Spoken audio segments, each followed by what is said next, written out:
The Theosophical Society presents Joy Mills in a talk entitled Integral Meditation.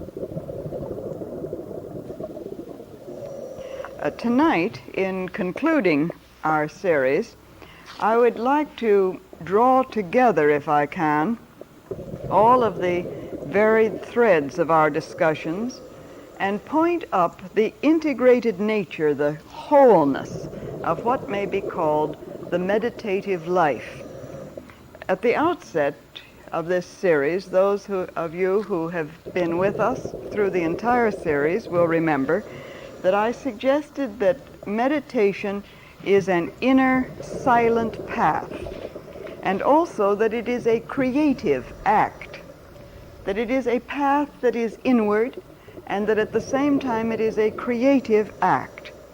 I suggested that it is the art of being, the science of the self, the positive achievement of a leap of consciousness in which all areas of consciousness are harmonized, are alert, are focused.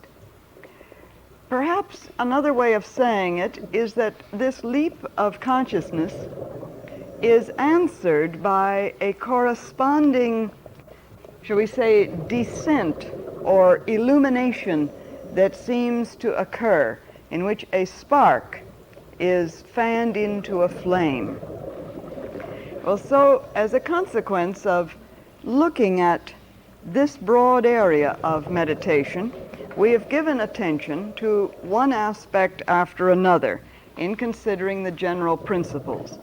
We have not attempted in this series to go into detail in each particular school of meditation or each particular technique or form of practice, although I have tried to suggest, as you know, through the series, that these are principles that underlie all of the great schools, all of the techniques, certainly all of those schools to be found in the religious traditions, Christian meditation, the various forms of meditation in Hinduism, in Buddhism, the basis of Buddhist meditation, whether it be the school of Mahayana Buddhism, of Zen Buddhism, of Theravada Buddhism, whether it is in Islam, any of the great traditions, there are common principles. And so what I have tried to do in this series is to look at these common principles.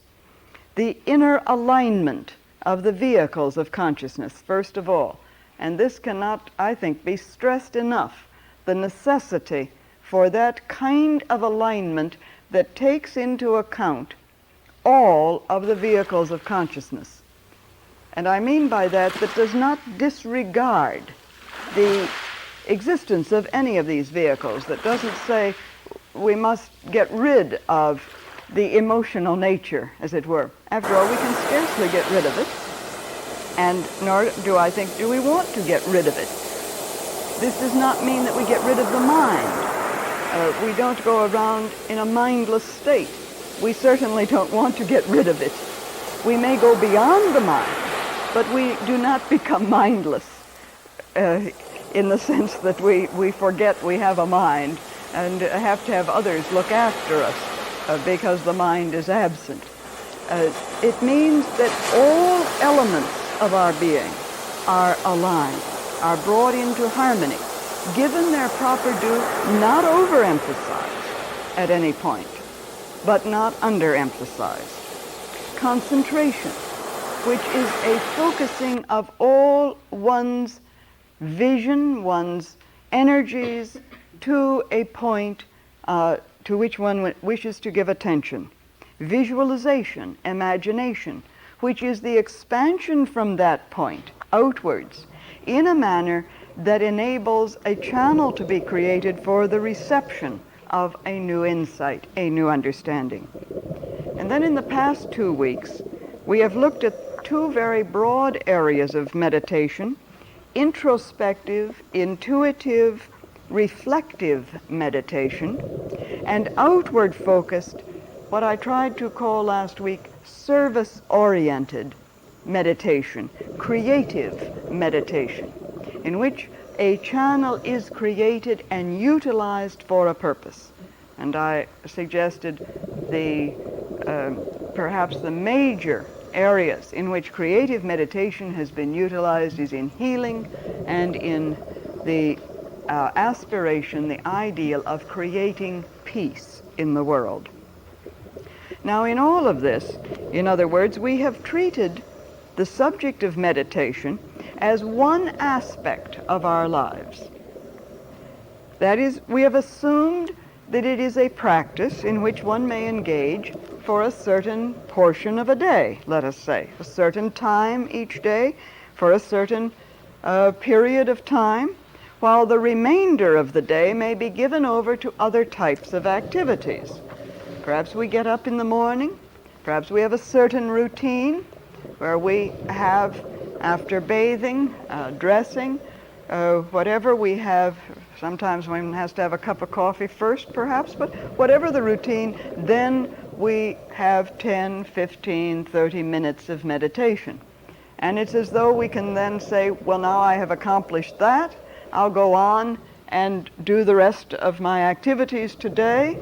I'll be the same usual person that I always am, getting a little bit irritated with things, being very kind at other times, giving my attention here, there, and elsewhere, carrying on my normal routine. Now, what I would like to emphasize tonight in concluding our series is that it seems to me we have to come to a point where we see our existence as a whole, as a complete reality in which we are engaged, that our existence, our daily lives should be all of one piece, cut out of one piece of material, not pieced together of a half hour for this and a half hour for that and an hour for that and 20 minutes for something else, and divide it up, allocate it in that way, but that we should come to see our whole existence, every single day, as a totality, as all of one piece, so that meditation and action are united in an integral whole that gives meaning and significance to our existence. To put it another way, I would like to suggest that our daily existence is meaningful only insofar as every aspect of our being is blended together towards a purpose. Now, this is an ideal that I'm putting before us tonight, putting before myself, because I always give these talks as much to myself as to anyone else. It's a good way of reminding myself of my own ideals. So I'm talking to myself, and you're listening in, as it were, on what seems to me the ideal. And therefore I've called this tonight integral meditation, because it means simply that every element in our nature, every aspect of our life can be blended harmoniously in tune with the supreme purpose of life itself. I'm not sure that I can make this completely clear, but it does seem to me that we can learn to participate in the total scheme and purpose of evolution only as we make conscious the totality of that purpose within ourselves. Only if we can really make the purpose of evolution conscious in ourselves do we fulfill that purpose. This is the supreme paradox, perhaps. And the way we make that purpose conscious is through a dual process, the turning within in the silent path of inner awareness, which is meditation, and the moving without, boldly without, in the path of action. And the ideal then is that condition where this dual process is blended into a single whole. And we both move within and move without at the same moment, as it were. That every action in which we engage takes place against a background of serene contemplation. This, of course, is in one sense the reflection of the whole creative process, so beautifully expressed in the Hindu scripture, the Bhagavad Gita. With one portion of myself, I pervade the universe, but I remain. The eternal witness, always there, and yet active in pervading the universe. This is the great duality often spoken of in Christian terminology of both the transcendence of God and the immanence of God. Active at every moment, and yet always against a background of transcendent reality. So I would like to suggest that the life of action is a life in the world, which is life in the temporal, in time. And we have to have a certain awareness of the temporal. We announced this meeting is at 8 o'clock, and you came at 8 o'clock or thereabouts. You realized this and made the effort that, all right, at 8 o'clock I was to be at a certain place. And I can assure you I will be aware of the time and will not keep you on and on and on into the wee hours of the morning or tomorrow or, just keep you here. We'd like to have you stay, but we will be aware of time. The life of contemplation, on the other hand, is a life out of the world, which is life out of time, life in the eternal. We can often realize these two aspects in turning without into the world of the temporal, in which we carry on our daily existence, in which there is the historical process, as it has been called, and each one of us must participate in the historicity of the moment, as it has been said. We have our place in the historicity of existence. At the same time, the life of contemplation gives us a doorway into the non-temporal world of reality, which is the eternal. Now, the blending of these two, this is integral meditation. I suggest you see that there is a way of engaging in a living relationship with both the temporal and the eternal. A relationship, in other words, between activity and what may be called the spiritual life, the spiritual pursuit, in which these two aspects of life are seen not as separated, but as united, one with the other. Again, to quote the Bhagavad Gita, which is such a beautiful scripture, there is the statement, "Now you shall hear how a man may become perfect if he devotes himself to the work which is natural to him. A man will reach perfection if he does his duty as an act of worship to the Lord, who is the source of the universe, prompting all action, everywhere present." So we act, but with this background, which meditation provides for us, which becomes then an action that is a worship.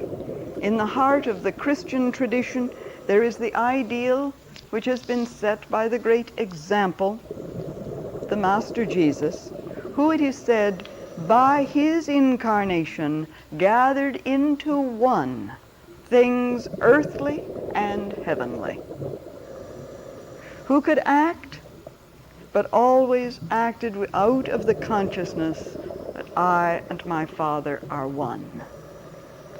And following that particular tradition, the great mystic John Ruysbroek wrote of the individual who lives his life in these two ways, namely in work and in rest, and in each he is whole and undivided. Now this is the clue, you see. He lives his life in two ways, in work and in rest, and in each he is whole and undivided, for he is wholly in God because he rests in fruition, and he is wholly in himself because he lives in activity, and he is perpetually called and urged by God to renew both the rest and the work. A very beautiful statement. So we, in one sense, are touching upon the whole subject which we have explored in previous series here, the whole area of mysticism, because it does touch upon this area, of course. I think, as I read and so on, that no one in our time has perhaps more elegantly and beautifully expressed what has been called the co-inherence between the temporal and the eternal than Teilhard de Chardin, who combined in himself the mystic, the priest, and the scientist, the paleontologist, who was out there in the fields and the digs, you know, and in his very remarkable and beautiful little book, The Mass on the World, he wrote, "For me, all joy, all achievement, the very purpose of my being, and all my love of life, all depend on this one basic vision of the union between yourself," with a capital U, this was addressed to God, "and the universe. Let others, fulfilling a function more august than mine, proclaim your splendors as pure spirit. As for me, dominated as I am by a vocation which springs from the inmost fibers of my being, I have no desire, no ability to proclaim anything except the innumerable prolongations of your incarnate being in the world of matter." That whatever he was doing, there was the celebration of the Mass. So this whole little book, which is, I think, so remarkable, came out of his experience where he was engaged in his paleontological work in China, where he was out in the desert and in the fields where there was no altar. And here was the holy day, Sunday, and no altar, no chalice, no host, none of the paraphernalia of which a priest is accustomed to have in order to celebrate the Mass. And it suddenly came to him out of his contemplation and meditation in the midst of his work that he was celebrating the Mass of the world. A beautiful book that arose out of that, combining, you see, the life of contemplation, the life of action. In other words, the life of meditation and the life of work or action need not be, they should not be, and ultimately they cannot be regarded as separate. And this, I think, is one of the keys. So often, you see, we may say, well, this is my meditation time. Don't disturb me. Don't come around. Don't let the telephone ring. Don't let the cat in now. Don't do anything because this is the meditation time. Can we really ultimately separate it? Or should we bring this, finally, out of long practice? Yes, of course we need a time. I'm not saying we don't need a particular time. But supposing something else comes along, can we meditate on the bus going to work, on the train? Can we meditate in the midst of some emergency that arises? So it seems to me what the ideal is this flowing together, this integration. And therefore, only as our practice of meditation has an effect upon our lives, a real effect in terms of our actions every day, can it be said to be true meditation, transforming us in a creative way. And only as our daily activities flow naturally out of the deeper awareness of the ground of our being can they be said to be meaningful and helpful, transforming in a creative way the world about us. And so integral meditation is really integral living. Recently, in the Quest Book program, we published a book called Integral Yoga. And much of this is hinted at in this book. I have tried to introduce some other ideas that are not focused there. But in that book, Dr. Chaudhry suggests that there are 5 basic principles in what he has termed integral yoga or integral meditation, which result in 3 aspects of right action. A simple enumeration even of these will indicate at once, I think, the underlying concept which I have been trying to express. the principles as he gives them, and it seems to me they flow very much, coincide with what I've been saying, are self-offering, inner exploration, self-energizing, critical evaluation, and existential experience. And I'll come back to these in a moment. Now these, all of these give rise to what we might call right action, the basic aspects of which are self-expression, self-poise, and self-donation. And I think you see at once, just in giving these terms, how closely they are interrelated, so that one can say the life of meditation is the life of action, and the life of action is the life of meditation. Self-offering, first of all. What we're talking about is the process of self-alignment. Self-offering depends upon the complete alignment of the self to be offered as a channel for meditation. Alignment of the elements of the self and alignment of the whole self with cosmic reality. It is an offering, therefore, in the sense that this alignment is brought about by the recognition that there is a purpose, which is the integration of the individual with the universal creative process. And so meditation, in that sense, is an act of dedication to the cosmic purpose of existence. And as we do perform that act of dedication, it is a self-offering. But in order to perform this act, self-exploration is necessary, which includes both the observation of both the self and the not self, which calls for the techniques of concentration and imagination. One probes the depths of the immortal self. And in doing so, there is a self-energizing that is called into being.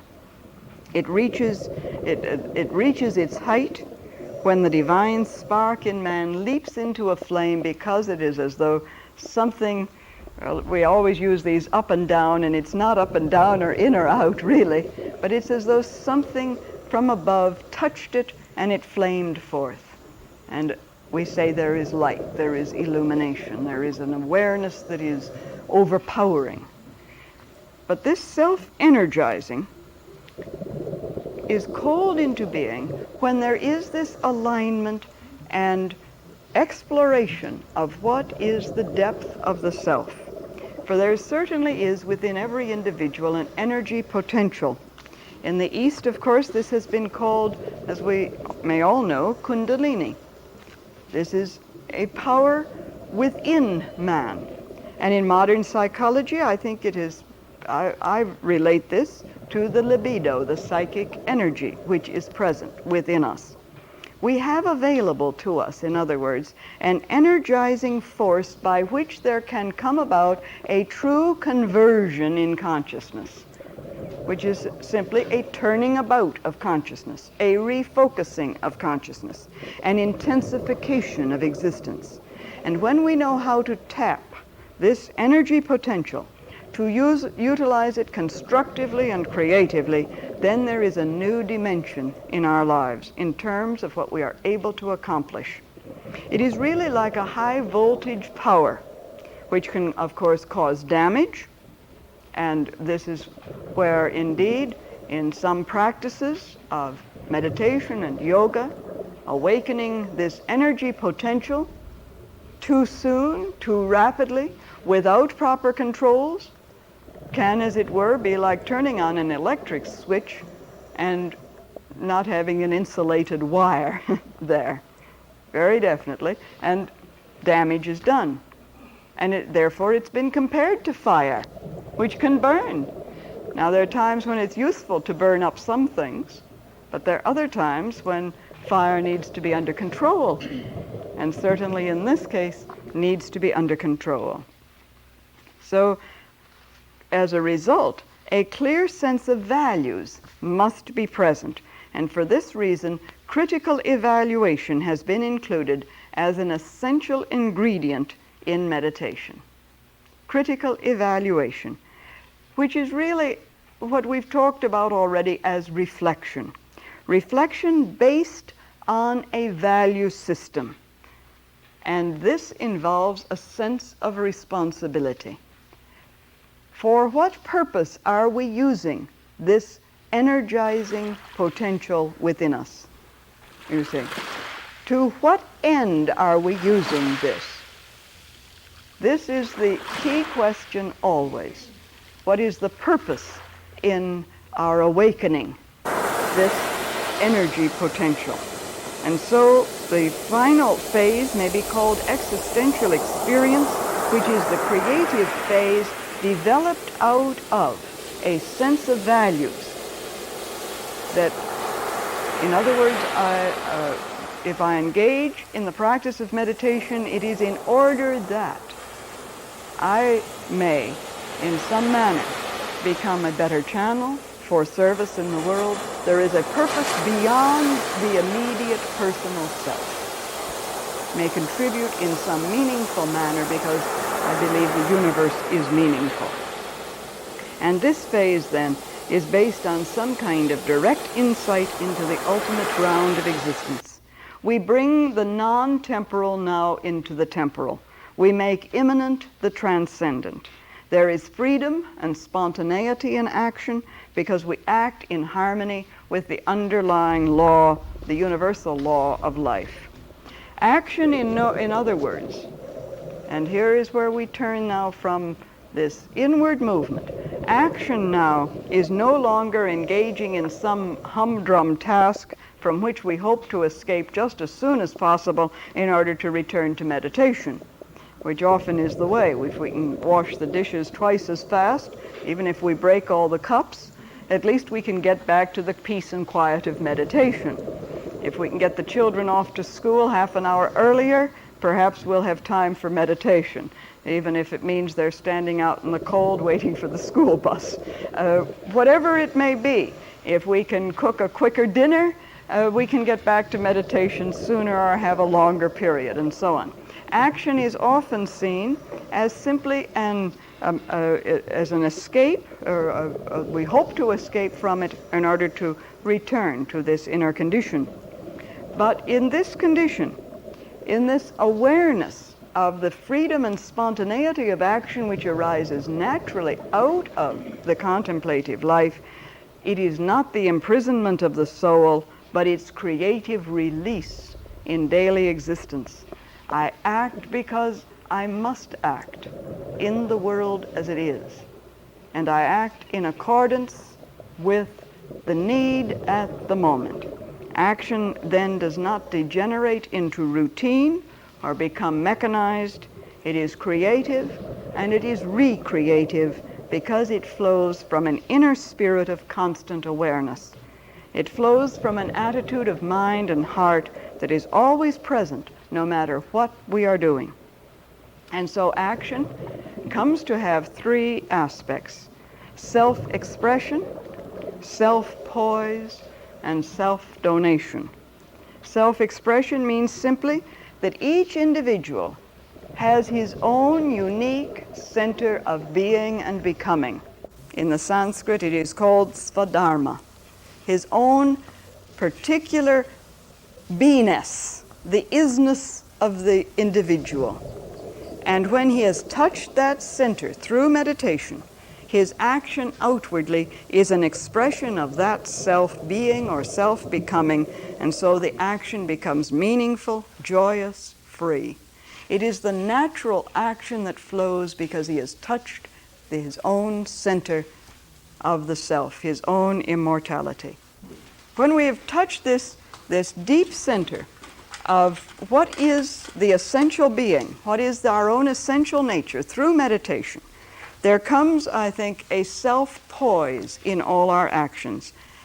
A quiet confidence is born, a confidence out of which there is the courage to act in accordance with our own nature, svadharma, our own interior being. The courage to act in accordance with the deep center within. And this self-poise, I think, is so seen, is so demonstrated, evidenced in the saints, the mystics, in the really ordinary individuals who have engaged in meditation over a long period of time. One is aware of an interior poise that nothing outside seems to disturb. We are enabled to maintain an inward calm and even temper in the midst of all the changes of fortune. One acts and yet does not act. It is a kind of non-action in action, because there is a core of imperturbability in all our movements. Not an easy condition, but an ideal condition. As I said earlier, I'm giving this talk to myself to remind myself that this can be present, so that an emergency arises, there is that center that is never touched by that emergency. One acts and yet does not act. And so out of this self-poise, which results from true self-expression, action is done as a self-donation, a self-giving. One gives oneself wholly where he is. I think so often of a beautiful little book that I came upon some years ago, written by a member of the Society of Friends, the Quaker movement. And the title of the book perhaps explains best what its contents were, or are. The book is still in existence. The title simply was, Being Present Where One Is. Being present where one is. Now, it is this kind of self-giving that arises as an action, quite naturally, out of this background of meditation. How often we are not present where we are. My physical body may be before you. I may seem to be giving you my attention, but I am not present. My mind is going on about what I'm going to do tonight, what I'm going to do tomorrow, what I'm going to do next week, and I'm thinking, I wonder how quickly I can get away from this person. How can I escape?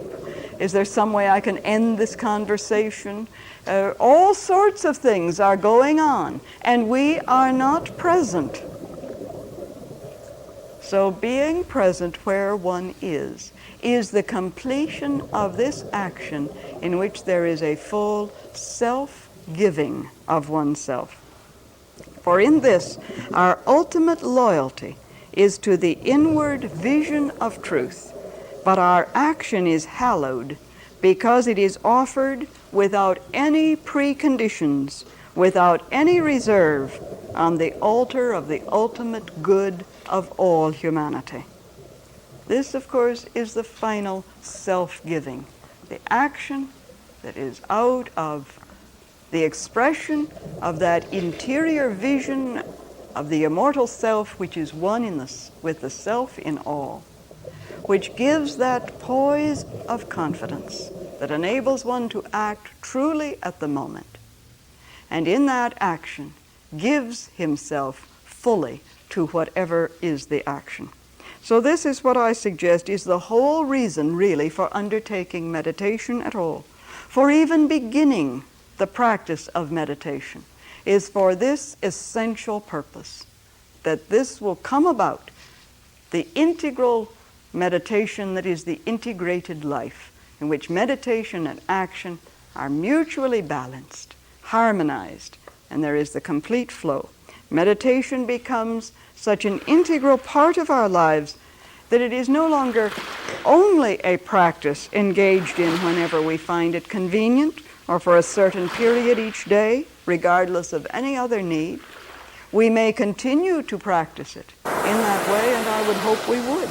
And indeed, this is necessary, because the more we practice, just as the pianist does not, the genius of the piano does not cease to practice his scales. He continues to practice every day. So in this life, a period of time, yes, is devoted to the practice of meditation. But it comes to the point where this forms the background of our entire life. And then, therefore, as I've said, when an emergency arises and we cannot meditate at our usual time but are disturbed for some reason, the meditation still takes place even as we act to meet whatever the need that has arisen. And this is, as I say, what I mean by integral meditation. And if meditation does not serve that purpose, I think, quite frankly, we have missed a very essential value in our lives. We've missed something that is thrilling, that is joyous, that is recreative constantly, so that we are always new people, inwardly renewed. Our actions are no longer just reactions. They are truly actions flowing from that center. So obviously, there is no one meditation that will illustrate what I've been talking about, no one meditation that will give, as it were, the summation of this kind of integral meditation. But tonight, therefore, I'd like to use for our meditation together one that I think perhaps begins to open the way to this kind of integrated and whole approach to the subject of the life that is complete in meditation, in action. And so if we can have a period of meditation now, as we have been having each week,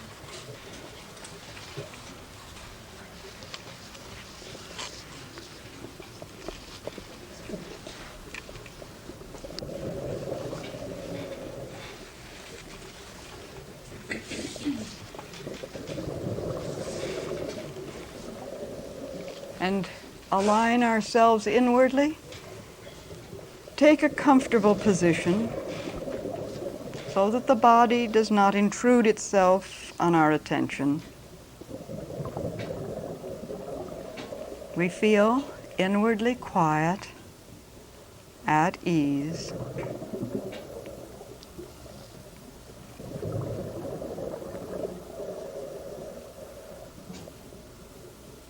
All the usual thoughts, concerns, anxieties are set aside, and the mind is still as a deep pool, reflective.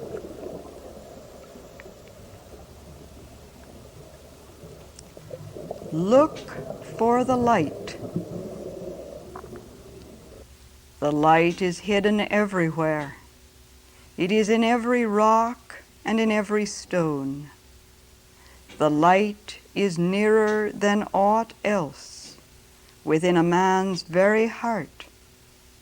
All comes forth from the light, and to the light all shall return.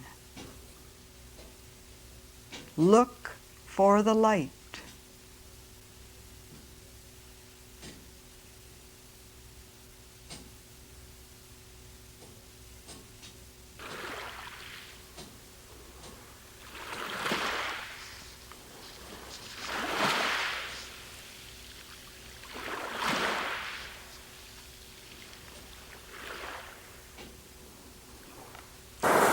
Follow the light. The sun's rays shine on all alike. He who would feel their warmth upon his skin must leave his shut-in cave and seek the open air.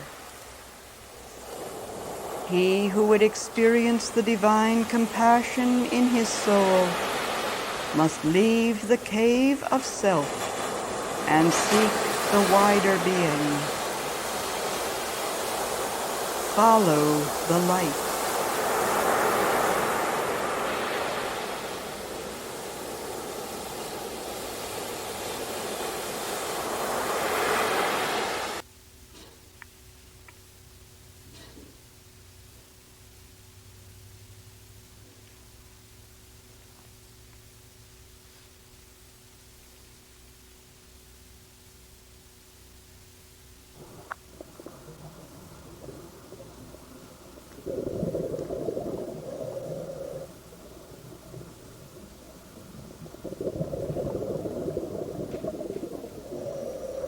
I am the light. In the midst of our being stands the Lord of past and future. The inner self is always seated in the heart of man.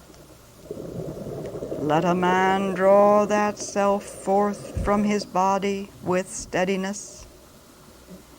Let him know that self as the bright, as the immortal, yea, as the bright, as the immortal. I am the light.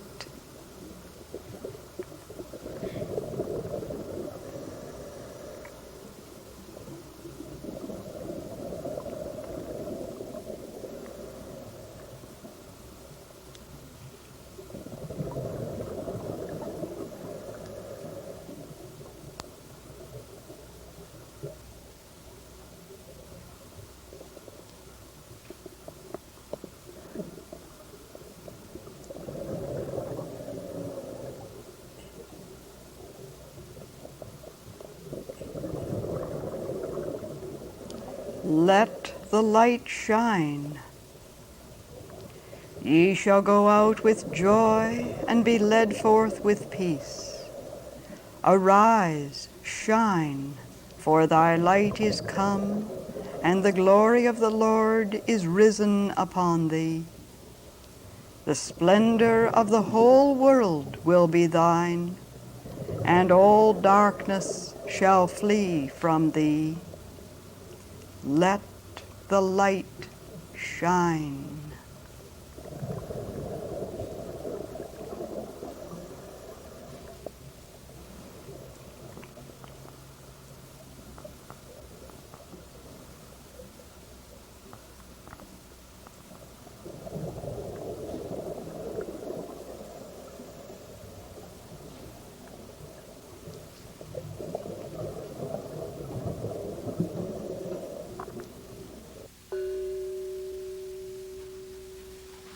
Thank you very much.